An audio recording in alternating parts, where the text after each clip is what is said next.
سورہ بقرہ کی آیت نمبر 216 ہے۔ اعوذ باللہ من الشیطان الرجیم، بسم اللہ الرحمن الرحیم۔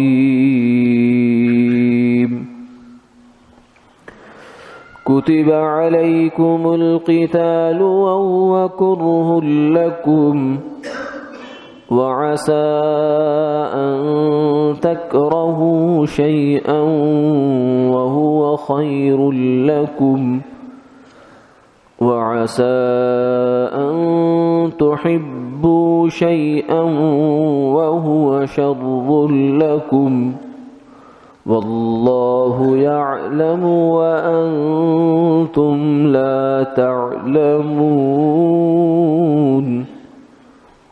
صدق اللہ العظیم۔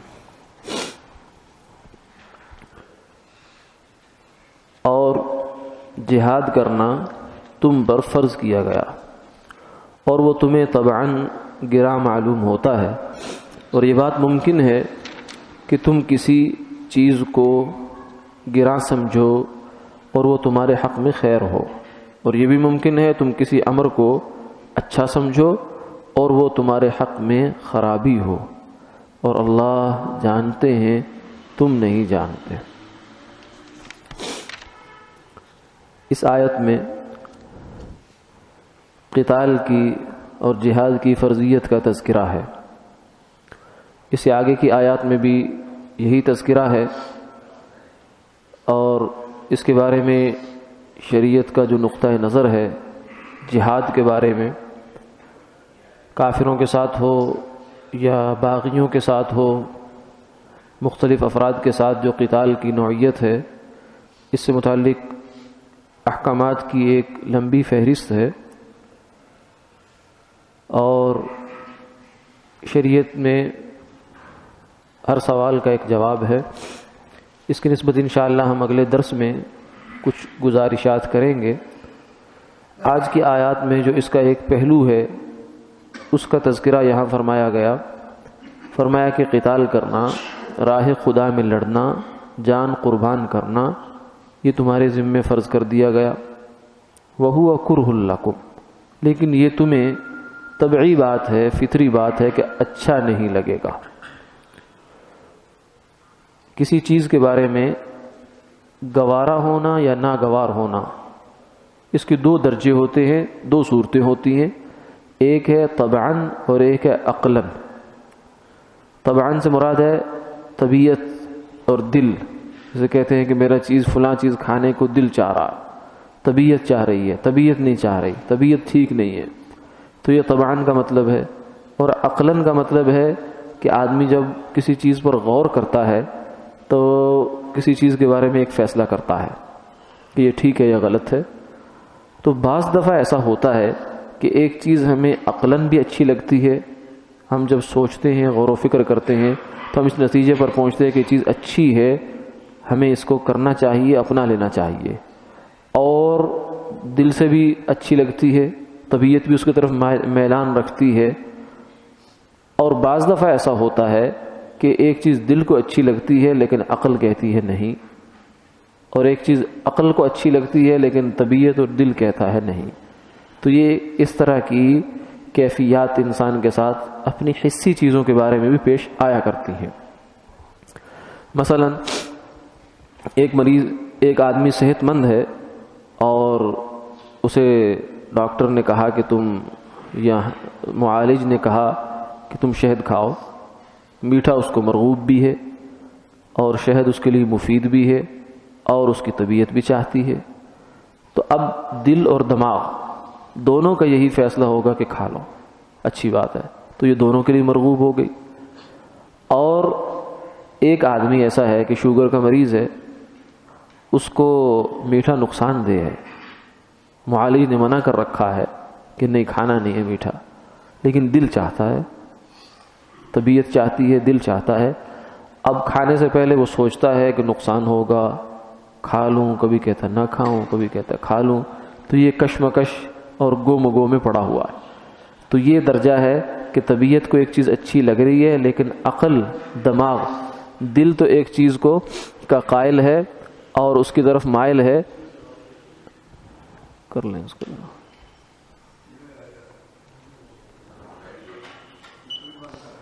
مگر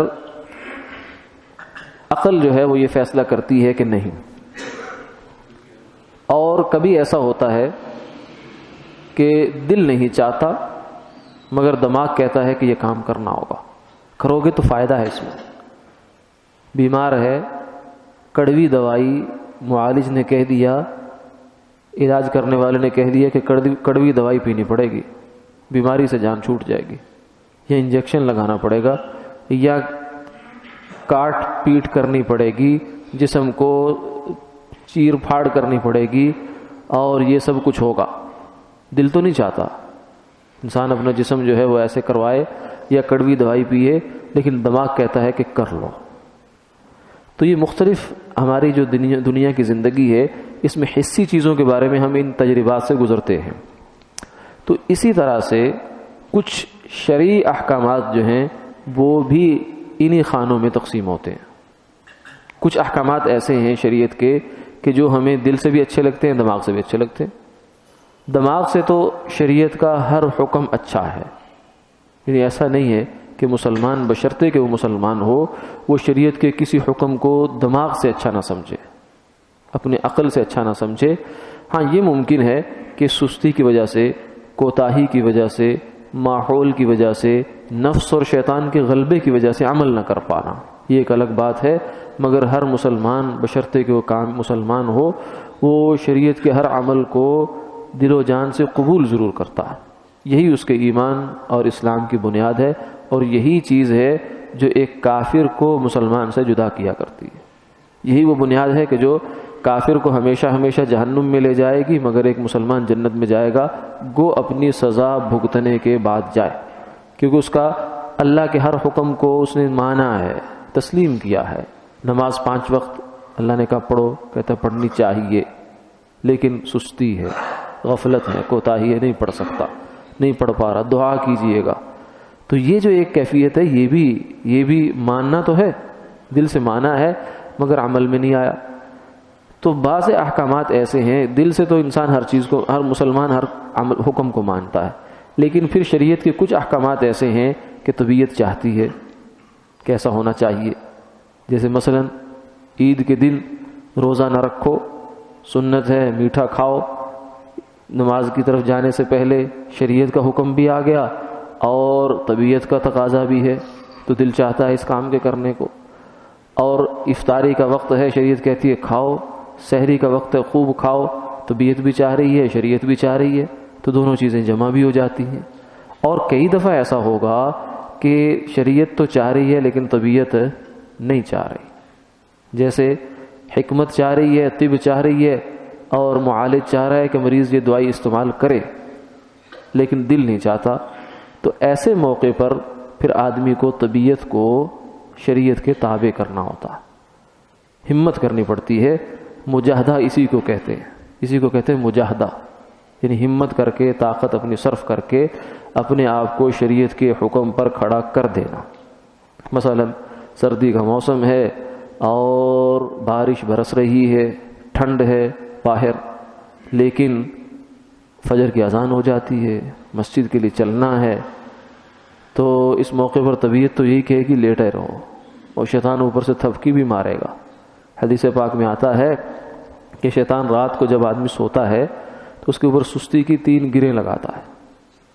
3 گریں, جیسے ہم کسی چیز کو باندھتے ہیں رسی کے ساتھ, 1 گرہ, دوسری گرہ, تیسری گرہ, 3 گریں لگاتا ہے اس پر. اور ہر گرہ پر یہ اس کا منتر ہے, علیک لیل طویل, رات بڑی لمبی ہے, سو جا. جیسے تھپکی دیتا ہے نا, لوری دیتا ہے, تو یہ منتر پڑھ کے گریں لگاتا ہے گدی پر, یہ یہاں اس جگہ لگاتا ہے. تو یہ سستی پھر آدمی کی طبیعت بوجھل ہو جایا کرتی ہے. اور جوں رات بیتتی چلی جاتی ہے, فجر کی نماز کا وقت قریب آتا چلا جاتا ہے, یہ گریں جو ہیں اور ٹائٹ ہوتی چلی جاتی ہے, سخت گہری ہوتی چلی جاتی ہے, نیند گاڑی ہوتی چلی جاتی ہے. لیکن جب اذان ہوتی ہے, مؤذن بلاتا ہے فجر کے لیے, اگر انسان ہمت کرے, یہ اس وقت مجاہدہ ہے. اسے مجاہدہ کہتے ہیں کہ اس وقت سنا, فوراً اٹھ کھڑا ہوا. جب اٹھ کر بیٹھا دعا پڑھی تو ایک گرہ کھل گئی، سستی کی ایک گرہ کھل جاتی ہے، دو ابھی باقی ہیں، اٹھا وضو کیا استنجا کیا تو دوسری گرہ کھل گئی، نماز پڑھ لی فجر کی تیسری گرہ بھی کھل گئی۔ اس کے بعد طبیعت میں ایسے بشاشت اور ایک برکت اور رحمت حسن آدمی کو محسوس ہوتی ہے۔ اور اگر بستر میں پڑا رہا، سورج چڑھ کر اوپر آ گیا، پھر اٹھا، اب اس آدمی کی طبیعت میں اور اس آدمی کی طبیعت میں جس نے وضو کیا جماعت کے ساتھ فجر کی نماز پڑھی ہے، زمین آسمان کا فرق۔ ہر آدمی اس تجربے سے گزرتا ہے، اس کو محسوس کرتا ہے۔ وہ شیطان کی پورے تسلط کے نیچے ہے اور یہ شیطان سے آزاد ہو چکا ہے، لیکن آزاد ہونے کے لیے ہمت کرنی پڑی، اس کو مجاہدہ کرنا پڑا ہے، ناگوار چیز کو اپنے اوپر برداشت کرنا پڑا ہے۔ تو یہ اللہ تعالیٰ نے ان آیات میں فرمایا کہ عسیٰ ان تکرہوا شیئا وہو خیر لکم، ایسا ممکن ہے، بہت دفعہ تمہارے ساتھ یہ صورتحال پیش آئے گی کہ تمہیں ایک چیز اچھی نہیں لگ رہی، لیکن مآل کار، انجام کار وہ تمہارے لیے اچھی ہے۔ دنیا میں ہم دیکھتے ہیں دسیوں چیزیں ہیں کہ وقتی طور پر وہ چیزیں آپ کو اچھی نہیں لگ رہی ہوتی، لیکن جب انجام آتا ہے، نتیجہ نکلتا ہے تو بہت اچھی ہوا کرتی ہے۔ اور بعض چیزیں جو ہیں وقتی طور پہ بڑی اچھی ہوتی ہیں لیکن نتیجتاً وہ اچھی نہیں ہوتی۔ تو شریعت میں بھی ایسے ہی فرما دیا کہ کچھ چیزیں تمہیں وقتی طور سے اچھی لگیں گی لیکن تمہیں ان میں پڑنا نہیں ہے۔ عسیٰ ان تکرہوا شیئا وہو خیر لکم، اور کچھ چیزیں ایسی ہوں گی کہ وقتی طور سے بری لگے گی، طبیعت نہیں چاہے گی، دل نہیں چاہے گا، لیکن اگر ہمت کر لی تو نتیجہ بڑا اچھا۔ ہم بس اسی مثال کو دیکھ لیجئے، فجر کی نماز اٹھنے کو دل تو نہیں چاہا لیکن ہمت کر لی، جب ہمت کر کے اٹھ لیا تو نتیجہ خوشگوار مل گیا، پورا دن جو ہے اس بندے کا عافیت والا گزر جاتا ہے، برکت اور رحمت والا گزر جاتا ہے۔ لیکن اگر نماز فجر رہ گئی، قضا ہو گئی، سورج نکل آیا، تو سارا دن اگر ایمان کچھ اندر موجود ہے تو سارا دن کوسنے میں اور اپنی طبیعت پر انسان کو غصہ آتا رہتا ہے، اور آئے گا کیونکہ شیطان نے اس کو اوپر اپنا تسلط جمایا ہوا ہے۔ تو یہ نتیجتاً چیز اچھی ہے۔ تو یہ صرف ایک مثال ہے، ورنہ یہ جو اصول ہے یہ ہمیں قدم قدم پر زندگی کے نظر آتا ہے، شریعت کے احکامات میں بالخصوص اور دیگر احکامات میں بھی، ہمارے زندگی کے احکامات میں قدم قدم پر نظر آتا ہے کہ ایک چیز کو ہم بظاہر اچھا نہیں سمجھ رہے ہوتے لیکن من جانب اللہ وہ اچھی ہوتی ہے۔ بلکہ کہنے والوں نے تو یہاں تک کہہ دیا، جو اہل نظر ہیں، صاحب نظر ہیں، ہماری نظر چونکہ کوتاہ ہے، چھوٹی ہے، اس لیے ہم فوری ذرا چیز کو دیکھتے ہیں، دور تک نہیں دیکھتے۔ انہوں نے تو یہ کہا کہ مسلمان کا دنیا میں کوئی حال بھی نفع سے خالی نہیں ہے، اس کے ساتھ جو بھی پیش آتا ہے خیر ہے۔ اس لیے فرمایا نا جب استخارہ کرو تو استخارے کا مطلب کیا ہے؟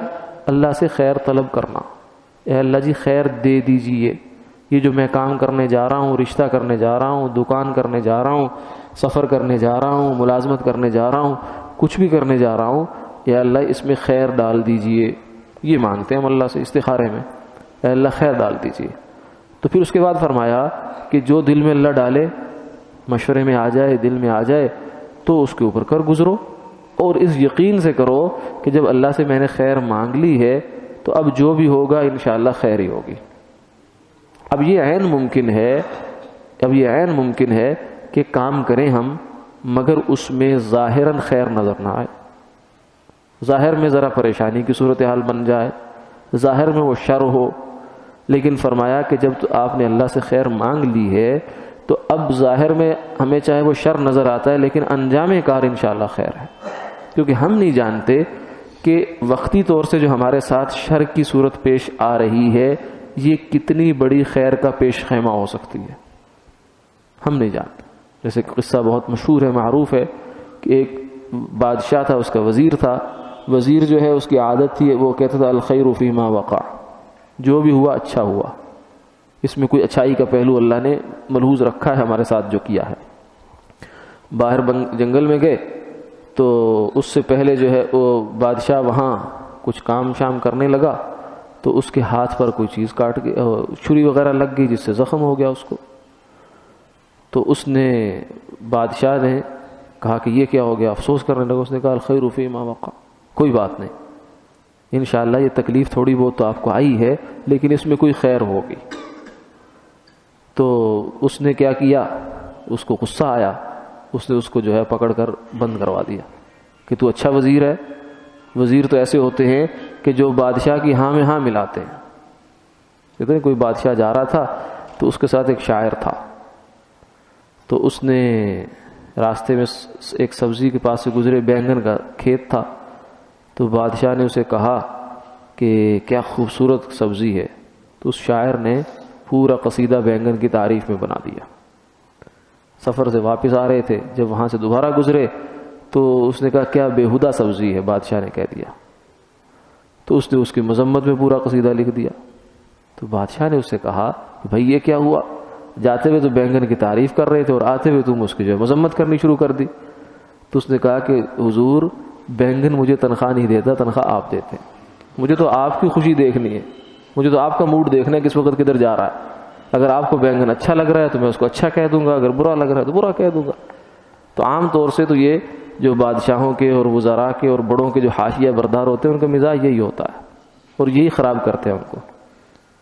فرعون کو بھی انہوں نے مروایا تھا، یہ جو الٹے مشورے دیتے ہیں، جی حضور سب ٹھیک ہے، سب اوکے ہے، یہ سب اوکے جو کہتا ہے وہ ستیہ ناش کرتا ہے، بیڑا غرق کرتا ہے چیز کا، حقائق کو چھپاتا ہے، وہ جب پتہ چلتا ہے جب پانی سر سے گزر چکا ہوتا ہے۔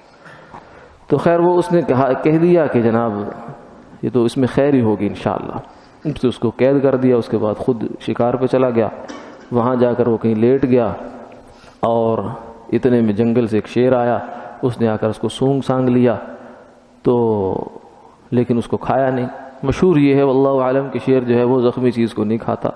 یہ حکایات تمثیلی ہوتی ہیں، ضروری نہیں کہ امر واقعہ بھی ہو، اس سے کچھ ایک سبق سکھانا مقصود ہوتا ہے۔ تو وہ پھر جب وہاں سے واپس آیا تو ابھی اس کا غصہ اترا نہیں تھا، اس نے آ کر وزیر سے کہا کہ ہاں بھائی تم نے جو کہا تھا خیر ہے، تو کیا خیر ہوگی اس میں؟ اس نے کہا جی خیر بالکل واضح ہے، صرف یہ ہے کہ دیکھنے والی آنکھ ہونی چاہیے کہ اگر میں آپ کے ہاتھ پہ کٹ نہ لگتا، میں آپ کے ساتھ جاتا تو وہاں شیر مجھے بھی مارتا، آپ کو بھی مارتا۔ اب کٹ لگا آپ کو، میری بات میں نے کی، میرے اوپر غصہ آیا، مجھے آپ یہیں بند کر کے چلے گئے اور خود آپ جنگل میں چلے گئے شکار کے لیے، اور وہاں جا کر شیر نے آپ کو نہیں کھا سکا کیونکہ آپ زخمی ہو چکے تھے۔ تو خیر تو بہت واضح ہے اس میں۔ تو بعض دفعہ اللہ تھوڑے سے شر سے انسان کی حفاظت کر لیتے ہیں کسی بڑے شر کی وجہ سے، تھوڑی تکلیف دے کے آدمی کے لیے کسی بڑی خیر کا فیصلہ کر دیتے ہیں اور بندہ اس کو نہیں جانتا ہوتا۔ تو ان آیات شریفہ میں یہ آیت بہت سامنے رکھنے کی ہے زندگی کے قدم قدم پر، کیونکہ یہ اگر آدمی سامنے رکھے تو اسے رضا بر قضا حاصل ہو جاتی ہے، اور رضا بر قضا وہ صفت ہے جو مسلمان کی اللہ کی نسبت سب سے اونچی کیفیت ہے۔ اخلاص بہت بڑا مقام ہے کہ ہر عمل اللہ کے لیے ہو، انبیاء کا مقام ہے، اولیاء کا مقام ہے اور بڑا مقام ہے، مگر فرمایا کہ رضا بر قضا، اللہ کے ہر فیصلے پر انسان دل سے راضی ہو جائے، چاہے اچھا نظر آئے چاہے برا نظر آئے، یہ اخلاص سے بڑا مقام ہے۔ یعنی جس آدمی کو یہ کیفیت مل جائے اس کا مطلب ہے کہ اللہ کی نظر میں اس کا ایک مقام بن گیا ہے۔ تو یہ آیات جو ہے نا اس مقام کو ہمارے سامنے بہت کھول کر رکھتی ہیں، اور اس کی ریزن بھی رکھ رہی ہیں کہ دنیا میں جیسے تمہیں بری اچھی چیزیں لگتی ہیں لیکن نتیجتاً تم نہیں جانتے، لیکن آپ کسی پر اعتماد کر کے اس کو استعمال کرتے ہیں، اس سے بچتے ہیں۔ تو اسی طریقے سے زندگی کے موڑوں پر معاملات میں تمہارے ساتھ ایسا ہوگا کہ کوئی چیز تمہیں اچھی نہیں لگ رہی لیکن انجام کار وہ اچھی ہو سکتی ہے۔ عسیٰ ان تکرہوا شیئا، ہو سکتا ہے تم ایک چیز کو ناپسند سمجھو، وہو خیر لکم، وہ تمہارے لیے اچھی ہو۔ وعسیٰ ان تحبوا شیئا، ایک چیز پہ تم فریفتہ ہو، دل و جان سے چاہتے ہو ایسا ہو جائے، وہو شر لکم، تم نہیں جانتے تمہارے لیے شر چھپا ہوا ہے اس کے اندر۔ اسی لیے فرمایا نا کہ جب بھی آدمی اللہ سے کوئی نعمت مانگے تو خیر کی مانگے، اولاد مانگے تو نیک مانگے، مال مانگے تو خیر کا مانگے، حلال کا مانگے، برکت کا مانگے، کیونکہ شر کسی بھی چیز میں کہیں بھی چھپا ہو سکتا ہے۔ شر ایسا نہیں ہے کہ وہ الگ سے اس کا کوئی وجود نظر آئے گا آپ کو، اولاد کی صورت میں شر آئے گا، ماں باپ ہاتھ اٹھا کر کہتے ہیں کہ اللہ ان کو ہماری آنکھوں کے سامنے غرق کر دے۔ جس اولاد کو پہلے مانگا ہے جھولی بھر بھر کے، بعض دفعہ اسی اولاد کی صورت میں شر ہوتا ہے، اور مال جو انسان اتنی محنت کوشش سے حاصل کرتا ہے وہی مال اس کے لیے وبال جان بن جاتا ہے، اس کی جان لے ڈوبتا ہے۔ اس کی اولاد اس کو کہتی ہے کہ یہ باپ جو ہے یہ مال پر سانپ بن کے بیٹھا ہوا ہے، ہٹتا کیوں نہیں یہاں سے؟ اس کی بہویں اس کے لیے جو ہے وہ بد دعائیں کر رہی ہوتی ہیں۔ تو یہ مال ہی تو ہوتا ہے، بھائی بھائی کو آپس میں جدا کر دیتا ہے۔ اس لیے بظاہر جو چیزیں ہمیں خیر نظر آتی ہیں ضروری نہیں کہ اس کے اندر خیر ہو، خیر تو اندر ہے، وہ اللہ جانتے ہیں۔ وَعَسَىٰ أَن تُحِبُّوا شَيْئًا وَهُوَ شَرٌّ لَكُمْ، ایک چیز کو ہم تو دل و جان سے اچھا سمجھتے ہیں لیکن وہ اچھی ہو نہ، یہ ہو سکتا ہے۔ وَاللَّهُ يَعْلَمُ وَأَنتُمْ لَا تَعْلَمُونَ، اللہ جانتے ہیں ہم نہیں جانتے۔ اس لیے فرمایا کہ ایک تو شریعت کے ہر حکم پر دل و جان سے عمل، اچھا لگے طبیعت کو یا نہ لگے، کیونکہ جو اللہ نے حکم دے دیا وہ تو یقیناً اچھا ہے، شریعت کا جو حکم ہے۔ اور جو زندگی کے ترتیبات میں زندگی کے مختلف موڑوں پر ہمارے ساتھ واقعات حادثات پیش آتے ہیں، ان کے اندر یہ عقیدہ یہ نظریہ ذہن میں رہنا چاہیے کہ ہو سکتا ہے اس میں اللہ نے میرے لیے کوئی خیر رکھی ہو۔ اپنی طور پر کوشش ہمت محنت کرے، اگر کوئی کوتاہی ہوئی ہے تو اس کی تلافی کی بھی کوشش کرے، لیکن آخر کار یہی سمجھے کہ اللہ کا میرے لیے اس میں انشاءاللہ کوئی نہ کوئی خیر کا پہلو ہوگا، اور اللہ سے مانگے بھی کہ اللہ ہر شر کے اندر سے خیر بنا سکتے ہیں، جو رات سے دن نکالتے ہیں اور مردہ سے زندہ کو پیدا کرتے ہیں، وہ شروں میں سے خیروں کو نکال دیتے ہیں اور خیروں میں سے شر بھی نکال دیا کرتے ہیں۔ واللہ یعلم وانتم لا تعلمون، وآخر دعوانا الحمد للہ رب العالمین۔